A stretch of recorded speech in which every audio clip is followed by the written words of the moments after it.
जय माता दी फ्रेंड्स। नवरात्र आ चुके हैं, माता को मना चुके हैं, अपने घर ला चुके हैं। अब माता के दूसरे दिन के स्वरूप की पूजा करनी है हमें। 29 ऑफ मार्च 2017 को द्वितीय दिन है माता की स्थापना का, माता की पूजन का। कई लोग आज कलश स्थापना भी करेंगे 29 ऑफ मार्च को। तो जो लोग करेंगे उनको 2 दिन का पाठ करना है, क्योंकि फर्स्ट और सेकेंड डे दोनों की पूजा एक साथ करनी है। 29 को मतलब कि आज हम करेंगे माँ दुर्गा की, माँ ब्रह्मचारिणी रूप की पूजा करेंगे हम। नवरात्र के दूसरे दिन माँ ब्रह्मचारिणी की पूजा और अर्चना का विधान आता है, और देवी दुर्गा का यह दूसरा रूप भक्तों एवं सिद्धों को अमोघ फल देने वाला माना जाता है। ऐसा माना जाता है कि माता ब्रह्मचारिणी की उपासना से तप, त्याग, वैराग्य, सदाचार, संयम की वृद्धि होती है, और उनकी कृपा से मनुष्य को हर जगह सिद्धि और विजय की प्राप्ति होती है। जो भी जीवन की परेशानियां होती है वो हमसे दूर हो जाती है। हम पथभ्रष्ट, चारित्रिक पतन और कलुषित जीवन से मुक्ति पाते हैं, और पवित्र जीवन जीने की माता हमें कला सिखाती है। माँ का यह स्वरूप समस्त शक्तियों को एकाग्र कर बुद्धि, विवेक व धैर्य के साथ सफलता के राह पर बढ़ने की सीख देता है। आपको देवी माता की पूजा विधि बता दूं कैसे करना है, फिर ध्यान करेंगे माता का। देवी ब्रह्मचारिणी जी की पूजा का विधान है कि जिन देवी देवताओं एवं गणों और योगिनियों को कलश में आमंत्रित किया गया है, उनको फूल, अक्षत, रोली, चंदन, चावल आदि से पूजा करके दूध, दही, घी, शक्कर और मधु से स्नान कराएं। देवी को जो भी प्रसाद अर्पित करना हो वो करें।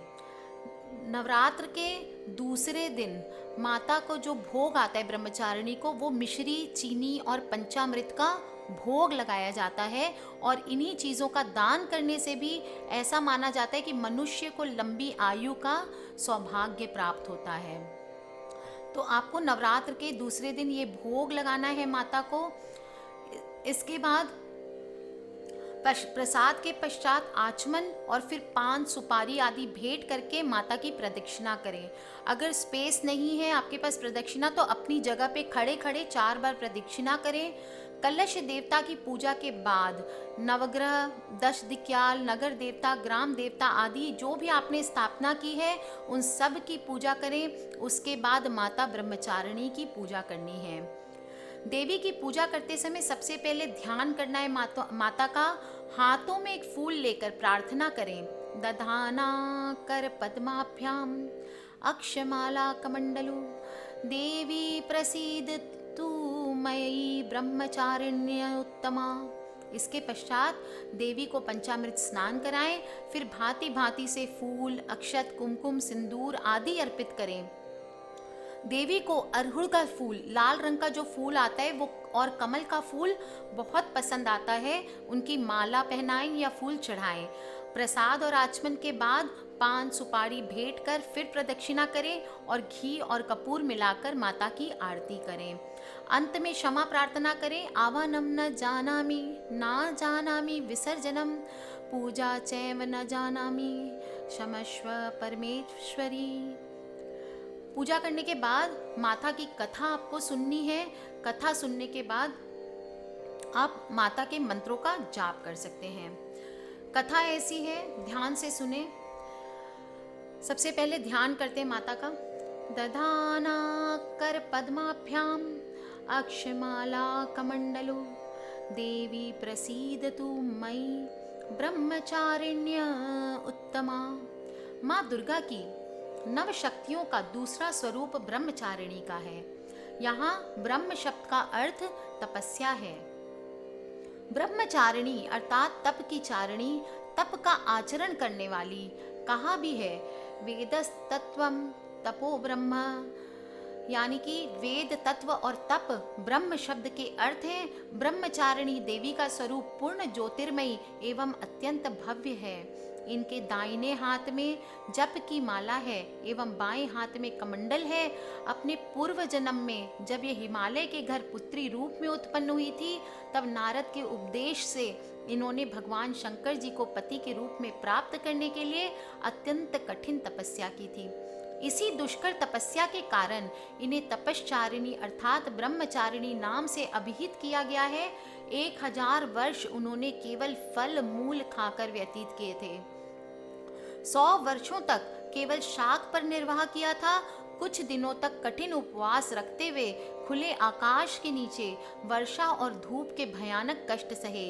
इस कठिन तपस्या के पश्चात 3000 वर्षों तक केवल जमीन पर टूटकर गिरे हुए बेलपत्रों को खाकर वह अहर्निश भगवान शंकर की आराधना करती रही। इसके बाद उन्होंने सूखे बेलपत्रों को भी खाना छोड़ दिया।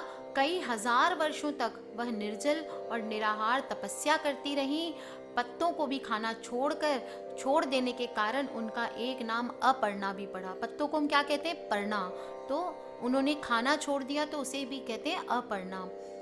कई हजार वर्षों की इस कठिन तपस्या के कारण ब्रह्मचारिणी देवी का पुनर्जन्म का शरीर बिल्कुल क्षीण सा हो उठा। उनका अत्यंत ही कृशकाय हो गई। उनकी यह दशा देखकर उनकी माता मैना अत्यंत दुखित हो उठी। उन्होंने उन्हें उस कठिन तपस्या से विरत करने के लिए आवाज दी, ओ माँ, अरे नहीं, ओ नहीं। तब से देवी ब्रह्मचारिणी का पूर्व जन्म का एक नाम उमा भी पड़ गया था। उनकी इस तपस्या से तीनों लोकों में हाहाकार मच गया। देवता, ऋषि, सिद्धगण, मुनि सभी ब्रह्मचारिणी देवी की इस तपस्या को अभूतपूर्व पुण्यकृत बताते हुए उनकी सराहना करने लगे। अंत में पितामह ब्रह्मा जी ने आकाशवाणी के द्वारा उन्हें संबोधित करते हुए प्रसन्न स्वरों में कहा, हे देवी, आज तक किसी ने भी ऐसी कठोर तपस्या नहीं की थी। ऐसी तपस्या तुम्ही से संभव थी। तुम्हारे इस अलौकिक कृत्य की चतुर्दिक सराहना हो रही है। तुम्हारी मनोकामना सर्वतो भावेन परिपूर्ण होगी। भगवान चंद्रमौली शिव जी तुम्हें पति के रूप में प्राप्त होंगे। अब तुम तपस्या से विरत होकर घर लौट जाओ। शीघ्र ही तुम्हारे पिता तुम्हें बुलाने आ रहे हैं। माँ दुर्गा जी का यह दूसरा स्वरूप भक्तों और सिद्धों को अनंत फल देने वाला है। इनकी उपासना से मनुष्य में तप, वैराग्य, सदाचार, संयम की वृद्धि होती है। जीवन के कठिन संघर्षों में भी उसका मन कर्तव्य पथ से विचलित नहीं होता। माँ ब्रह्मचारिणी देवी की कृपा से उसे सर्वत्र सिद्धि और विजय की प्राप्ति होती है। दुर्गा पूजा के दूसरे दिन इन्हीं के स्वरूप की उपासना की जाती है और इस दिन साधक का मन स्वाधिष्ठान चक्र में स्थित होता है। इस चक्र में अवस्थित मन वाला योगी उनकी कृपा और भक्ति प्राप्त करता है। बोलिए ब्रह्मचारिणी माता की जय। माता का मंत्र आपको बता देती हूँ।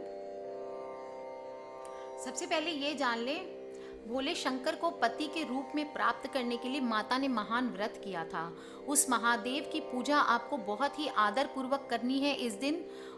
इनकी पूजा न होने से देवी की कृपा नहीं मिलती, इसलिए नवरात्र में दूसरे दिन शंकर जी की भी पूजा करनी चाहिए।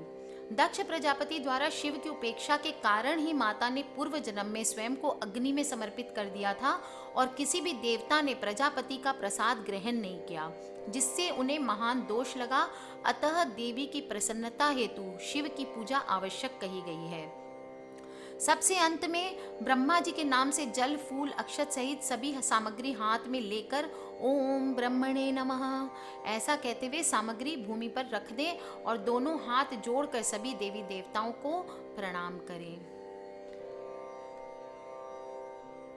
ब्रह्मचारिणी माता का मंत्र है, या देवी सर्वभूतेषु माँ ब्रह्मचारिणी रूपेण संस्थिता, नमस्तस्यै नमस्तस्यै नमस्तस्यै नमो नमः। दधाना कर पद्माभ्याम अक्षमाला कमंडलू, देवी प्रसीदतु मयि ब्रह्मचारिण्यन उत्तमा। ब्रह्मचारिणी माता का ध्यान करना है।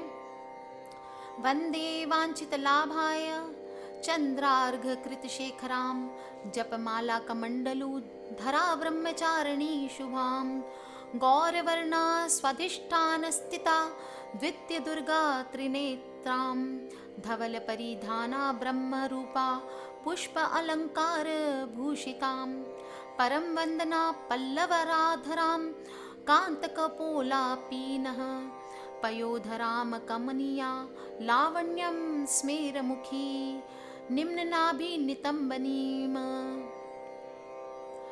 ब्रह्मचारिणी माता के स्तोत्र का पाठ करते हैं हम।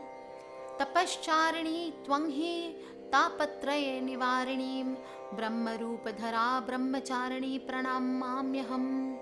शंकर प्रिया त्वं हि भुक्ति मुक्ति दायनी शांतिदा ज्ञानदा ब्रह्मचारिणी प्रणमाम्यहम्। माता का कवच कर लें। त्रिपुरा में हृदयं पातु ललाटे पातु शंकर भामिनी अर्पण सदा पातु नेत्रो अर्धरी च कपोलो पंचदशी कंठे पातु मध्यदेशे पातु महेश्वरी षोडशी सदा पातु नाभो गुरो च पादयो अंग प्रत्यंग सतत पातु ब्रह्मचारिणी। बोलिए ब्रह्मचारिणी माता की जय, दुर्गे मात की जय, अम्बे मात की जय। आज के लिए इतना ही, बस इसके बाद आप आरती कर लें। ये हुई आपकी कंप्लीट ब्रह्मचारिणी माता की पूजा। बोलिए दुर्गे मात की जय।